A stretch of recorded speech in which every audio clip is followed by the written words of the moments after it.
Hello guys, welcome back to my YouTube ചാനലിൽ നിന്ന് നമ്മളൊരു കപ്പളങ്ങ തോരനാണ് ഉണ്ടാക്കുന്നത്. കപ്പളങ്ങ വീട്ടിൽ തന്നെ ഉണ്ടായതാണ്. അതുകൊണ്ട് നല്ലൊരു മായമൊന്നും ചേരാത്ത നല്ലൊരു കപ്പളങ്ങയാണ്.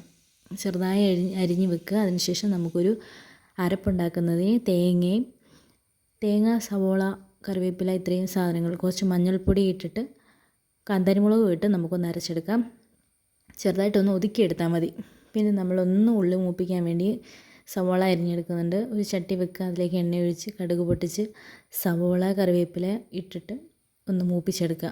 അതിനുശേഷം ഈ അരിഞ്ഞ് വെച്ചിരിക്കുന്ന കപ്പളങ്ങ ഇട്ടിട്ട് നന്നായിട്ടൊന്ന് ഇളക്കി കൊടുക്കണം. ഇങ്ങനെ ഇളക്കി കൊടുക്കുന്ന സമയത്ത് ആ കപ്പളങ്ങയും മൂത്ത സവോള കറിവേപ്പില ഇതെല്ലാം ഒന്നിച്ചൊന്ന് ചേരുമ്പോൾ നമുക്ക് നല്ലൊരു സ്മെല്ലൊക്കെ കിട്ടുന്നുണ്ട്. അതിനുശേഷം നമ്മൾ അരച്ച് വെച്ചിരിക്കുന്ന അല്ലെങ്കിൽ ഒതുക്കി വെച്ചിരിക്കുന്ന നമുക്ക് അരപ്പ് ചേർത്ത് കൊടുക്കണം. അതിന് മുന്നേ നമ്മൾ ആവശ്യത്തിനുള്ള ഉപ്പൊഴിച്ച് കൊടുക്കുക. ഇനിയാണ് നമ്മുടെ അരപ്പിടേണ്ട സമയം.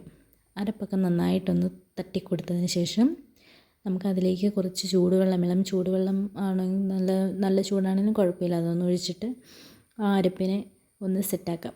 കാരണം ഇത് വേകാനുള്ള വെള്ളം നമുക്ക് ഈ വെള്ളമാണ് നമ്മൾ ഉപയോഗിക്കുന്നത്. എക്സ്ട്രാ വേറെ വെള്ളമൊന്നും ഉപയോഗിക്കുന്നില്ല. കാരണം ഒരുപാട് വെള്ളം ഒഴിച്ച് കഴിഞ്ഞിട്ടുണ്ടെങ്കിൽ നമുക്ക് ഈ കപ്പളങ്ങ വല്ലാണ്ട് വെന്തു പോകും. കാരണം കപ്പളങ്ങ പെട്ടെന്ന് വേകുന്ന ഒരു സാധനമാണ്. പിന്നെ മൂടി വെച്ച് ചെറുതീയിൽ വേവിക്കാം. ഇടയ്ക്കൊന്ന് ഇളക്കി കൊടുക്കുക. പിന്നെ മൂടി വെച്ചതിന് ശേഷം ഒരു 2-3 മിനിറ്റിന് ശേഷം അത് പെട്ടെന്ന് വെന്ത് കിട്ടുന്നതായിരിക്കും. അങ്ങനെ ഒരു അടിപൊളി കപ്പളങ്ങ തോരൻ റെഡി. നമ്മൾ സബ്സ്ക്രൈബ് ചെയ്യാൻ മറക്കരുത്.